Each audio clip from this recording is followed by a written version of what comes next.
साथियों नमस्कार। विश्व गुरु का ज्ञान विश्व शांति अभियान चैनल में आप सभी लोगों का स्वागत है। और इस वीडियो में हम आप लोगों को बतलाने वाले हैं कि सावधान रहना, आप लोगों के घर में भी एक दिन चोर आने वाला है। आप लोगों को यकीन नहीं होगा कि ऐसा कैसे हो सकता है कि हम सबके घर में चोर घुसेड़ सकते हैं। हम नहीं घुसेड़ रहे हैं, ये संसार का नियम है। हम तो केवल बतला रहे हैं कि सावधान रहना, एक दिन चोर आएगा आएगा आएगा। क्यों आएगा, ये बात इस प्रवचन के माध्यम से आपको पता चल जाएगा। तो विश्व गुरु कबीर साहब ने अपने शब्दों में बतलाया है कि रहना है होशियार नगर में, एक दिन चोरवा आएगा। तोप तीर तलवार न बरछी, ना बंदूक चलाएगा। देखो साथियों, चोर जो होते हैं, डकैत जो होते हैं, इनके पास नाना प्रकार के हथियार भी होते हैं, क्योंकि इनको चोरी करते हुए किसी ने पकड़ लिया तो ये मार भी देते हैं। लेकिन साहब यहाँ पर कह रहे हैं, आपके घर में जो चोर आने वाला है वो ऐसी चीजें नहीं लेकर आएगा, आपको नहीं मारेगा। अब वो चोर कौन है आपको समझ में अभी नहीं आता होगा, तो हम उसे समझाने का प्रयास करते हैं। चलो, यहां पर साहब ने बताया ना कि आप होशियार रहना। साथियों, कभी भी आपके घर में चोर घुस सकता है और आपके साथ आपका जो कुछ भी है लूट कर ले जाने वाला है। क्या लूटने वाला है ये अभी आपको पता नहीं होगा। यहां पर सीधे शब्दों में साहब ने ये कहा है, रहना है होशियार नगर में, एक दिन चोर आएगा। मतलब कहने का, आप जहां रह रहे हो वो कौन सा गांव है? काया नगरी। इस शरीर में ये काया आपकी नगरी है, आपकी दुनिया है, और आपको इसमें ही सावधान रहना है। मतलब चौकन्ने रहना, वो किसी भी समय आ सकता, किसी भी रूप में आ सकता है, कभी भी आ सकता है, बता के नहीं आता। चोर अगर बता के आए तो उसको हर आदमी पकड़ सके, फिर तो चोरी ही नहीं होगी। पर ये चोर ऐसा है जो बता कर नहीं आता है। तो साहब की वाणी कह रही है, रहना है होशियार नगर में, एक दिन चोरबा आएगा। तीर तोप तलवार ना बरछी, ना बंदूक चलाएगा। अर्थात आप लोगों को गोली नहीं मारेगा, तलवार नहीं मारेगा, ना बरछी मारने वाला है ना। तो ऐसा कुछ भी नहीं करने वाला है। आपके घर लूटने आने वाला है, और घर से क्या लूट कर जाने वाला है ये आप वाणी के आगे धीरे धीरे से समझ ही जाएंगे। अभी यहां पर सीधा समझो, कोई आने वाला है, ठीक है। अब कौन आने वाला है, वाणी के आगे आप लोग अच्छी तरह से समझ जाएंगे।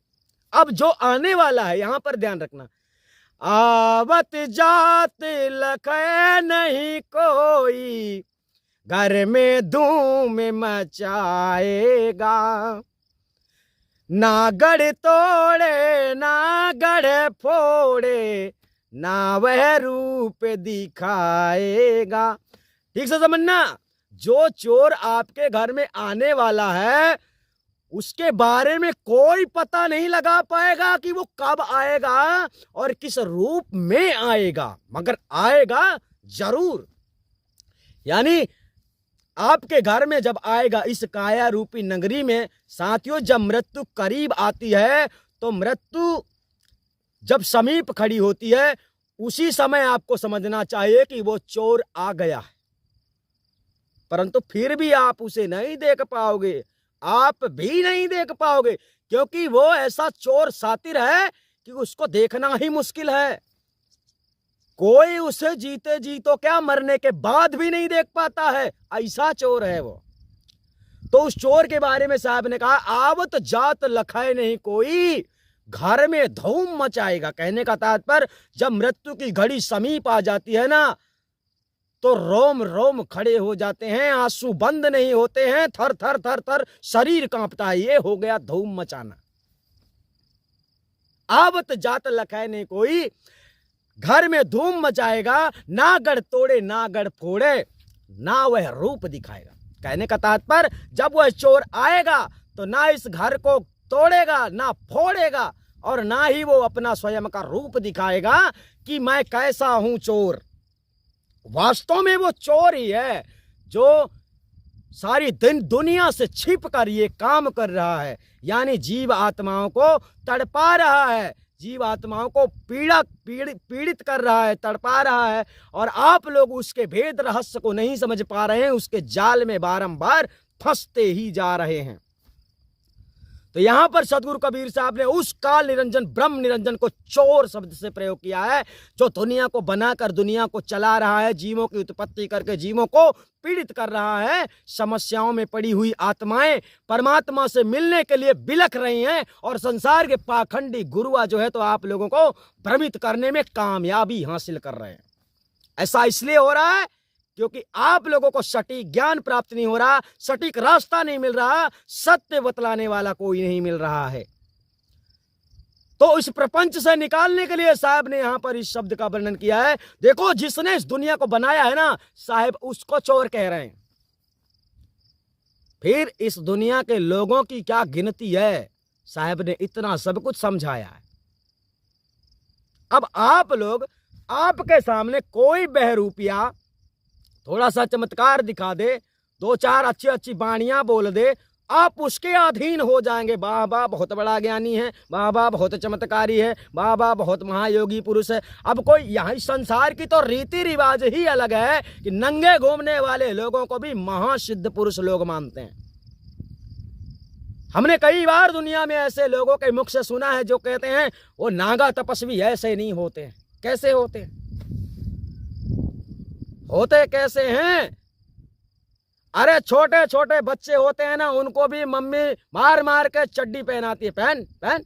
इतने बड़े बड़े लोगों को कौन मारेगा? ये सी साधना होती है। भगवान के भक्त होते, नंगे घूमते, कुछ नहीं पता। तो हमारे कहने का तात्पर्य, सीधा सिद्धांत ये होता है कि सदगुरु कबीर साहब समझाना चाहते हैं कि भाई यहां पर देखो, जन्म लिए हो तो अब रह गया क्या? मरना। तो मौत की घड़ी तुम्हें कब निकल जाए, कब तुम्हारे पास आ जाए, वो बताकर नहीं आता। इसलिए सदगुरु कबीर साहब कहते हैं कि सही काम, अच्छा काम करने के लिए सोचना नहीं चाहिए कि कल कर लेंगे, परसों कर लेंगे। जैसे सबको पता हो गया है दुनिया में कि आदि अनादि मुक्ति पंथ का जो दरवाजा खुल चुका है, वो परमात्मा के सच्चे प्रेमियों के लिए है कि अगर दुनिया में कोई सच्चा परमात्मा का प्रेमी है तो उसे परमात्मा से मिलने का अवसर आ गया है। लेकिन प्रूफ करना पड़ेगा, साबित करना पड़ेगा कि मैं भक्त हूं। ऊपर से बोल देने से भक्त साबित नहीं होता है। भाई कितना भी पढ़ लेते हो, डिग्री होती है, फिर भी जब नौकरी मिलती है तो इंटरव्यू क्यों लिया जाता है? इसलिए कि तूने सचमुच मेहनत की है या बेईमानी करके पढ़ाई किया है, तो इसलिए इंटरव्यू होता है। तो यहां अब वर्तमान में धरती में जितने भी भक्त हैं उन सब के इंटरव्यू का समय आ गया है। और इंटरव्यू दे सकते हो तो भक्त हो ये साबित करो। अगर भक्त हो तो परमात्मा तुमसे दूर नहीं है, तुम्हारे सामने है, बस तुम जानते नहीं हो, और पल भर में उसे तुम जान सकते हो। ऐसा समय आ गया है कि आप लोगों को, अभी जिस परमात्मा के बारे में सारे दुनिया के लोग केवल लोगों को भ्रमित करते थे, इस्लाम धर्म के लोगों ने परमात्मा को नहीं जाना, एक अलग से धर्म बनाकर खड़ा कर दिया। बौद्धिस्ट के लोगों ने, बौद्ध ने परमात्मा को नहीं जाना, अलग से बौद्ध धर्म बनाकर खड़ा कर दिया। ये सब धर्म बना देते हैं। नए नए ज्ञानी जितने आते हैं, इतने परमात्मा होंगे क्या? 9-10 ऐसे बना देते हैं। तो यानी कहने का तात्पर्य है कि एक परमात्मा को पाने के लिए इतने सारे धर्म क्यों, इतनी सारी क्रियाकलाप क्यों? क्योंकि नहीं जानते। और इस संसार में सदा से ही स्वार्थी देवी देवता महापुरुष ऐसे पैदा होते रहे, जिनकी वजह से आज सारा समाज जो है, मानव समाज, मतलब घोर पीड़ा में पड़ चुका है। घोर पीड़ा यही है कि मनुष्य का जन्म पाया, कोई बौद्ध धर्म को मानता है तो बौद्ध धर्म के हिसाब से चल रहा है, उक्ति मुक्ति तो होने वाली नहीं है, चलते रहो। इस्लाम धर्म में इस्लाम के ग्रंथ पढ़ते हैं, अब वो जैसा इस्लाम कहेंगे वही उनका अल्लाह, वही उनका खुदा, वही उनका रब, मुक्ति तो होना नहीं है, लगे रहो मुन्ना भाई। तो ये घोर पीड़ा है। मनुष्य का जीवन प्राप्त करने के बाद भी जीव का कल्याण करने के लिए आप भक्ति के मार्ग में जुड़े, तो अगर आपको भक्ति का सही मार्ग नहीं मिला, अरे जब तुम बच्चे होते ना, तुमको कुछ नहीं पता होता है, तुम्हारे बुजुर्ग लोग बतलाते हैं तो हिंदू है तो मुस्लिम है, ऐसा बोल देने से आप लोग मान लेते हैं। किताबों में लिखा है ना, तो आप लोग मान लेते हैं, हाँ हाँ वहां लिखा है तो हम लोग सही में मुसलमान। हमारा सच में अल्लाह है। कभी देखा है अल्लाह को, कभी देखा है राम को, कृष्ण को, जिसकी बात दुनिया वाले करते। तो बात वही चल रही है कि सदगुरु कबीर साहब ने अंधकार में अपने ज्ञान स्वरूपी प्रकाश डालने का प्रयास किया है, जिससे इस संसार से अंधकार भाग जाए। तो यहां पर साहब ने कहा, नागढ़ तोड़े नागढ़ फोड़े ना वह रूप दिखाएगा। जो जिसे काल निरंजन कहा जाता है, जो इस संसार को चला रहा है, जिसके संविधान में जीवन और मृत्यु सब कुछ सारी कड़ियां जुड़ी हुई हैं, जिसके संविधान में सूर्य का निकलना, चंद्र का निकलना होता है, तारागण का निकलना होता है, पृथ्वी का घूमना आदि, जल वर्षा सब कुछ जिसके अधीन है, वही चोर है। और वही चोर जब आता है तो इस दुनिया में कोई भी आपकी सहायता नहीं कर सकता। तो सदगुरु कबीर साहब फिर समझाते हैं कि नगरी से कोई काम नहीं है, तुझे पकड़ ले जाएगा, नहीं फरियाद सुनेगा तेरी, ना कोई तुझे बचाएगा। नगरी से कोई काम नहीं है, तुझे पकड़ ले जाएगा। यहां ध्यान से सुनना, तुझे मतलब नगरी मतलब शरीर। इस नगरी से उसे कोई काम नहीं है, ये नगरी लेके वो नहीं जाएगा। अब इसके अंदर तुझे मतलब बोला गया तो समझ लो तुझे कौन हो तुम, यही तो तुम जानते नहीं। तो तुम्हें पकड़ के ले जाएगा, क्योंकि उसने भेजा है, फिर ट्रांसफर करेगा ना इस जेल से और बड़ा जेल। चल भाई, कर्म करने के लिए भेजा है, और तुम आओगे संसार में पाप ही पाप करोगे, है ना। पता तो है नहीं सही भाई, गलत ही गलत करते जाओगे तो पाप ही पाप तो करोगे। संसार में सतगुरु तो जल्दी मिलते नहीं है ना, और आदि अनादि मुक्ति पंथ में सतगुरु है भी तो सबको दिखता नहीं है ना। जब दिखेगा तब पता चलेगा, पता चले तब तक तुम्हारा टाइम ही खत्म हो जाए, है ना। तो सदगुरु कबीर साहब बतलाना चाहते हैं कि नगरी से कोई काम नहीं है। जो चोर आएगा वो तुम्हारे नगरी से कोई लेना देना नहीं रखता है, वो तुमसे मतलब रखता है और तुमको ही पकड़ कर ले जाएगा, मतलब चुरा के ले जाएगा। चुरा के ले जाने का मतलब यही है कि जो तुम्हें लेके जा रहा है, जब उसके बारे में तुम जानते ही नहीं हो तो चुरा ही ले गया ना, चुरा के ही ले गया। अगर तुम हमारे सामने हो और हमारे सामने तुम हमको लेके जा रहे कहीं पे, है ना, तो वो चोरी नहीं मानी जाती। मगर तुम हमको लेके जा रहे हो मतलब बेचने के लिए, और हम समझते हैं कि तुम हमें समोसा भजिया खिलाने ले जा रहे हो, तो ये चोरी मानी जाती है। तो इस प्रकार से जो चोर इस काया नगरी में आकर तुम्हें ले जाने वाला है, वो चोर का तुम रूप भी नहीं देख पाओगे कि ये कैसा है। दरअसल इस सृष्टि के संविधान अनुसार सदगुरु कबीर साहब ने चोर शब्द का प्रयोग ब्रह्म निरंजन के लिए किया है, जो कि इस संसार को चला रहा है। उसके नियम के अधीन ही जगत चलता है, दिखाई किसी को नहीं देता है। वर्तमान में जैसे भारत के संविधान को बनाने वाला डॉक्टर अंबेडकर माना जाता है, तो लोग कहेंगे कि डॉक्टर अंबेडकर ने भारत का संविधान बनाया। ये तो देखने के लिए है, आज तो डॉक्टर अंबेडकर भी नहीं है, नियम तो है ना। तो ये केवल एक दोष होता है, कारण होता है, वजह होती है। किसी ना किसी की वजह से, किसी ना किसी का कारण बनाकर ही वो संसार में सारे काम कर रहा है। विज्ञान उसका ही अंश है। कोई ऐसा ना सोचे कि विज्ञान से बढ़ के कुछ नहीं है, विज्ञान भी उसका ही अंश है। वो खुद ही विज्ञान बनाता है और वो खुद ही विज्ञान को नष्ट कर देता है। तो जिसने दुनिया बनाई है तो वो दुनिया नष्ट कर सकता है। तो फिर समझ में आना चाहिए कि ये सब क्रिया करामात किसकी है। ये दुनिया ही एक नगर है उसके लिए, और इस नगर का वो मालिक है, जो चाहेगा वो ना होगा। तो यही बात समझना है आप सब लोगों को। सारे संसार के लोग खाना पीना, हगना मूतना, सोना, इस प्रकार के प्रपंचों में लोग खोए रहते हैं। चलो यही तो आनंद है, यही तो जीवन है।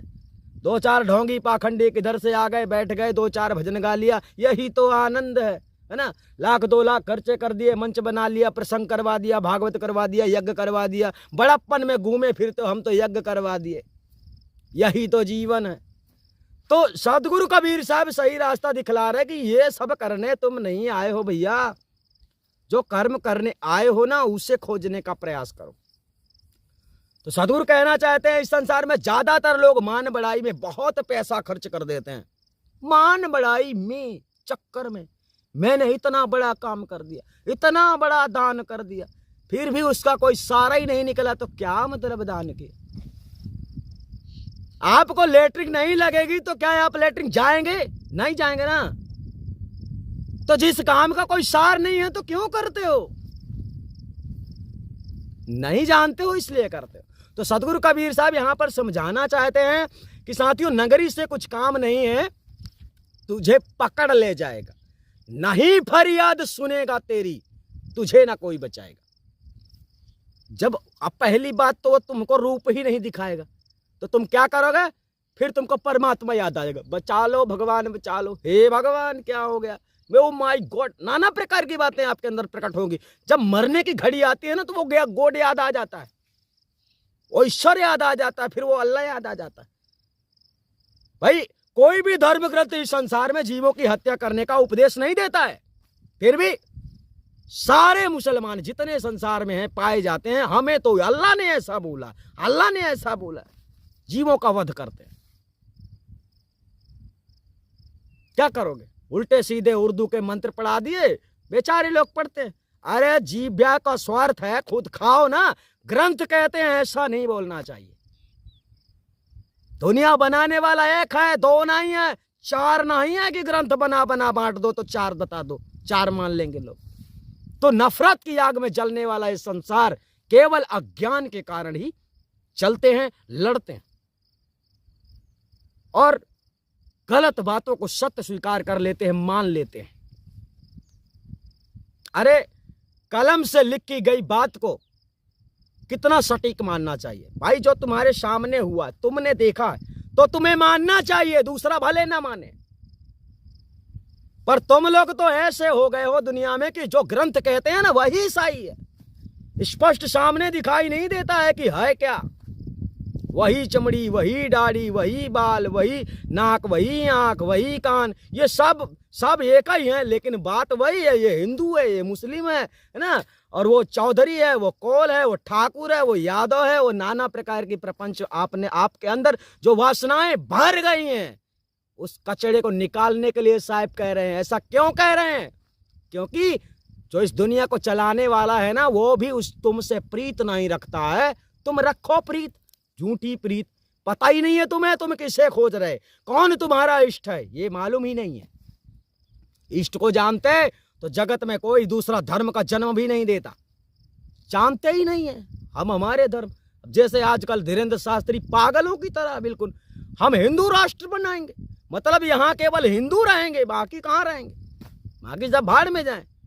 सिद्धांत तो यही कह रहा है। तो थोड़ी सी चमत्कार, थोड़ा कुछ किया और लोग उसमें पागल होने लगे। अरे तुम्हारे बाप का नाम बता दिया, तुम्हारा नाम बता दिया, तो इससे कोई चमत्कारिक सिद्धि नहीं हो जाता है। अगर वो इतना ही बड़ा चमत्कारिक है तो अपने भक्तों को कम से कम नोटों की बारिश तो करवा सकता है ना, लोगों की गरीबी खत्म हो जाए, फिर नहीं आएगी। तो ये आप सब लोगों के, जगत के लोगों को ठगने का एक प्रपंच है। थोड़ी सी बातें मान लो, कोई कुछ विद्या जानता है लेकिन उसका दुरुपयोग नहीं करना चाहिए, सदुपयोग करना चाहिए। ऐसे लोग बिल्कुल डरे हुए लोग होते जिनको शायद कुछ भी नहीं पता है, ऐसा समझ लो ना। हमारे बाप का नाम कोई बता दे तो हम उसको भगवान मान ले का है? हमारे भाई का नाम कोई बता दे, हमारे परेशानी का कोई बता दे कारण कि परेशानी क्या है? सबसे बड़ी परेशानी दुनिया में लोगों को पैसा है, पैसा नहीं है लोगों के पास। क्या ये धीरेन्द्र शास्त्री चमत्कार करके पैसा नहीं दे सकता? तब हनुमान जी नहीं आते, तब सन्यासी बाबा भी नहीं आते। तो बात वही है कि आप सब लोगों को समझना है, भ्रम में नहीं रहना। हमारे कहने का तात्पर्य यह होता है कि सदगुरु कबीर साहब ने क्या समझाया है जीवन में, जीवन के रहस्यों को समझाया है। तब आपको सही रास्ता मिलेगा, तब आप अपने जीवन के उद्देश्य को पूरा करेंगे, सुख दुख को समझेंगे। और बात वही है कि इसी शरीर के अंदर जब ज्ञान हो जाता है ना साथियों, तो ऐसा कोई ज्ञान मतलब ऐसी कोई शक्ति नहीं है जो आपको तकलीफ पहुंचा सके, क्योंकि सद्गुरु का ज्ञान तो आप लोगों को शरीर से परे कर देता है, परे, जिसे फिर गर्दन कटने का भी भय नहीं रहता। हाथ में दर्द है तो दर्द ना रहने का, दर्द रहने का भी गम नहीं होता। तो बात वही कि जीवन की जिसकी आखिरी इच्छा पूरी हो जाती है ना, तो वो सोचता है अब मैं मर जाऊं तो कोई बात नहीं, लेकिन तुम्हारी इच्छा पूरी कहां होगी। लोभ लालच आपके अंदर भरा हुआ है, मोह माया में लिप्त हो, ये इच्छा पूरी होने वाली नहीं है ना। तो सदगुरु कबीर साहब ने कहा है कि लोग कुटुंब में परिवार न तेरे, एक भी काम न आएगा। अब यहां पर एक बात और समझ लो, लोग कुटुंब में परिवार घनेरे, एक भी काम न आएगा। ढूंढे पता लगे नहीं तेरा, खोजी खोज न पाएगा। रहना है होशियार नगर में, एक दिन चोरेवा आएगा। अब एक बात और यहां पर समझना, जिन्हें तुम अपना मित्र समझ रहे हो, भाई समझ रहे हो, पिता समझ रहे हो, दादा समझ रहे हो, दादी समझ रहे हो, है ना, आपका आपने जो बड़ा मेला बना के रखा हुआ है, नहीं मेरा चाचा है, मेरी चाची है, मेरी दीदी है, दादा है ना, जो भी बना के रखे हो, तो साहब यहाँ पर वो भी बात समझा रहे हैं कि लोग कुटुंब परिवार घनेरे, एक भी काम ना आएगा। कब? जब चोर तुम्हें पकड़ के ले जाएगा, तब। खोजी पता लगे नहीं तेरा, ढूंढे पता लगे नहीं तेरा, खोजी खोज न पाएगा। क्यों ऐसा बोला जा रहा है? जब तुम्हें इस काया नगर से चोर चुरा कर ले जा रहा होगा ना, तब तुम्हारा पता नहीं लगेगा, तुम्हें कोई ढूंढ नहीं पाएगा। तुम क्या बन गए, कौन सा रूप तुम्हें मिल गया, कोई नहीं बता पाएगा। कितना ही बड़ा खोजैया होए, आज क्या है देख रहे हो आप लोग, कुछ हो जाता है तो उसके पीछे सीआईडी लग जाती है ना, मतलब जो सिक्योरिटी बनी हुई है, जैसे कोई चोरी करके चोर भाग जाता है तो उसके पीछे पुलिस लग जाती है, फिर उस चोर को ढूंढ निकालती है। लेकिन ये चोर इतना शातिर है कि जब लेकर जाता है ना, तो इसके पीछे चाहे पूरी दुनिया की फोर्स लग जाए, पकड़ नहीं सकता उसको। ये ऐसा चोर के बारे में सदगुरु कह रहे हैं। तो समझा रहे हैं कि जिस अहंकार में तू घूम रहा है ना, जिस घमंड में तू परमात्मा से दूर है ना, परमात्मा से प्रीत नहीं रखता, सुंदर काया मिली, धन दौलत है, कर्म कर सकता है, माता पिता है, सब है तेरे पास, लेकिन फिर भी जाग नहीं रहा है, समझ नहीं रहा है कि मुझे भक्ति भी तो करना चाहिए, ये तो मेरे जीवन का प्रथम उद्देश्य है। तो लोग ऐसे भटकते रहते हैं सारा जीवन, क्या है भक्ति, क्या है भक्ति, अरे भक्ति करने वाले पागल होते हैं, हाफ माइंड होते हैं, ऐसे होते हुए खुद हाफ माइंड बने घूमते रहते हैं सारे दिन। भाई साहब ने एक शब्द में यह भी कहा, संतो देखत जग बौराना, सांच कहूं तो मारन धावे झूठा को पतियाना। संतो देखत जग बौराना, जग बौराना मतलब सारा संसार पागलों की तरह आचरण कर रहा है। पागलों की तरह आचरण करने का यही मतलब है, आडंबर, लोक दिखावा, मतलब मन में कपट होता है। और एक माला ले लेते हो, मन में कपट, और माला लेकर सुमिरने लगे राम राम राम राम।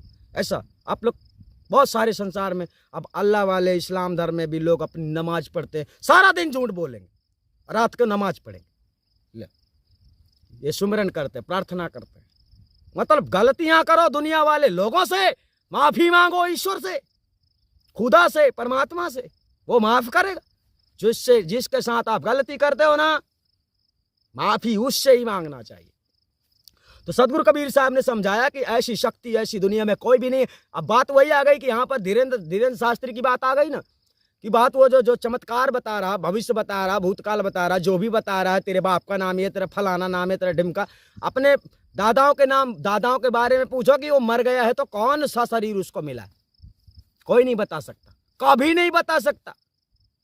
तो ये सब छलावे हैं संसार में जो चल रहे हैं, उससे बचना है आप सब लोगों को। सदगुरु कबीर साहब का ज्ञान आप लोगों को स्वयं इतनी शिक्षा दे देगा सदगुरु कबीर साहब की जो वाणियां हैं साथियों, आप धीरे धीरे से जब आप सुनते रहेंगे और समझते रहेंगे तो एक दिन ऐसा आएगा कि आपके अंदर भी विकार पूरी तरह से नष्ट हो जाएंगे। यानी जितनी बुरी जानकारियां आपको मिलती हैं या आज भी मिलने वाली हैं दूसरों के जरिए, वो सब कुछ खत्म हो जाएगा, क्योंकि यहाँ पर जो जानकारी आप लोगों को मिल रही है वो सटीक है और सत्य है और तीनों समय के लिए मतलब प्रमाणित है। तीनों समय के लिए प्रमाणित है, यानी भविष्य काल, भूतकाल, वर्तमान काल। तो इस प्रकार से सदगुरु कबीर साहब ने बतलाया है कि इस काया में रहते हो, काया नगरी में रहते हो, शरीर में रहते हो तो जरा सावधान रहना। ठीक है। अब इसके आगे सदगुरु कबीर साहब ने कहा है जैसे कि आप जब जाते हैं उस समय पता नहीं लगता है, यानी कहने का तात्पर्य सदगुरु कबीर साहब ने यहाँ पर मृत्यु तक का वर्णन तो कर दिया, लेकिन उस मरने के पहले आपको जो काम करना है ये बात बतलाना अभी बाकी है। तो साहब ने यहाँ पर बतलाया, है कोई ऐसा संत विवेकी। अब यहाँ पर साहब क्या बतला रहे हैं, मरने तक की कहानी तो साहब ने बतला दिया, लेकिन अब इसके आगे बतला रहे हैं कि जीवन में जो उद्देश्य आपका पूरा नहीं मतलब पूरा करना जरूरी है वो काम आपका भक्ति के बिना बाकी रहता है। तो अब यहाँ पर सदगुरु कबीर साहब कह रहे हैं, है ऐसा कोई संत विवेकी, हरि गुण आन सुनाएगा। अब यहां पर बतलाएगा, है कोई ऐसा संत विवेकी हरि गुण आन सुनाएगा। हरि गुण आन सुनाने का मतलब ये साथियों, जो आप लोग वर्तमान में सुन रहे हो, वर्तमान में आप लोगों को सत्य शिक्षा, संतों के द्वारा दी गई शिक्षा, यानी सदगुरु कबीर साहब के द्वारा दी गई शिक्षा आप लोगों को सुनने को मिल रही है कि परमात्मा कैसा है, कैसे मिल सकता है, कहाँ मिल सकता है, कब मिल सकता है। परमात्मा के बारे में सारी जानकारी आप लोगों को आदि अनादि मुक्ति पंथ के तीनों चैनल से प्राप्त हो जाएगी। तो यहां पर साहब ने बताया, है कोई ऐसा संत विवेकी हरि गुण आन सुनाएगा। कहाँ है कबीर सुनो भाई साधो, खोल के वारी जाएगा। खोल के वारी जाने का मतलब ये होता है कि आपके अज्ञान रूपी जो दरवाजे लगे हुए हैं वो खुल जाएंगे। आपको फिर दिखाई देने लगेगा कि साथियों तुम्हें करना क्या है। अभी आप लोगों को क्या है, सही ज्ञान देने वाला संत नहीं मिल रहा, साधु नहीं मिल रहा है ना। ऐसा व्यक्ति ना मिलने के कारण आप लोग मतलब अंधकार की ओर ही जाते जा रहे हो। आप गुरु के पास ज्ञान लेने जाते हैं, लेकिन कारण ऐसा हो जाता है कि आपको अज्ञानी गुरु मिल जाता है, तो फिर आपका मकसद जो है तो आपको सही रास्ता नहीं मिलता। जब रास्ता ही नहीं मिलेगा तो चलोगे क्या। तो जब सच्चे संत मिलते हैं ना, तब भक्ति का मार्ग खुलता है, तब भक्ति का दरवाजा खुलता है, और उस दरवाजे से गुजरने के बाद में ही आप परम गति को प्राप्त हो सकते हैं, मोक्ष प्राप्त कर सकते हैं, आवागमन से छूट सकते हैं, जीवन के उद्देश्य को पूरा कर सकते हैं। तो ऐसा है कोई ऐसा संत विवेकी हरि गुण आन सुनाएगा, कहाँ कबीर सुनो भाई साधु, खोल के वारी जाएगा। आपके ज्ञान रूपी दरवाजा को खोलने वाला एक सदगुरु कबीर साहब की जो वाणी है ना, उसके अनुसार जो संत होता है संसार में, जो आत्मा परमात्मा को जानने वाले होते हैं, ऐसे सच्चे संत ही आपको ज्ञान समझा बुझाकर आपको सही रास्ते में लाकर, सही रास्ते में चलाकर आपको परम गति तक पहुंचा सकते हैं।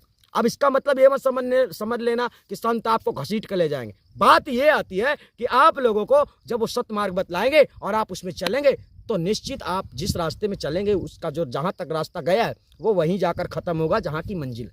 तो सत्य का मार्ग ही साथियों संतों के पास होता है, और संत जैसा कहते हैं वैसा आप जब करते हैं उससे आपकी ही भलाई होती है, आपको ही लाभ होता है। ठीक है, तो आप लोग समझ गए होंगे साथियों सदगुरु कबीर साहब ने क्या बतलाने का प्रयास किया है। अगर आप लोग इस चैनल में पहली बार आते हैं तो चैनल को सब्सक्राइब करना बिल्कुल ना भूलें, क्योंकि यहाँ के सत्संग जितने भी आने वाले हैं या जितने अभी तक आए हैं वो सब कुछ सत्संग संसार के दुनिया के नाना प्रकार के साधु संतों से हट कर यहाँ का सत्संग होता है। और आप लोग हमेशा देखते रहिए जगत प्रेमी चंद्रदेव के द्वारा जितने भी सत्संग आते हैं, और आप लोगों को हम मित्रवत सब कुछ समझाने का प्रयास करेंगे। इस जगत के सर्वत्र आडंबरों को खत्म करने का प्लान है हमारा। आडंबरों को खत्म करना है, पाखंडों को खत्म करना है, आप लोगों को नहीं, आडंबरी लोगों को नहीं, आडंबर को। आडंबर क्या है? अज्ञानता। और अज्ञानता कब खत्म होगा, कब नष्ट होगा? जब ज्ञान सभी जगह में ज्ञान फैल जाएगा तो अज्ञान रूपी जीवाणु खत्म हो जाएंगे। ठीक है, तो आप लोग समझ गए होंगे। हम आप लोगों से फिर मिलेंगे, तब तक के लिए धन्यवाद साथियों, नमस्कार।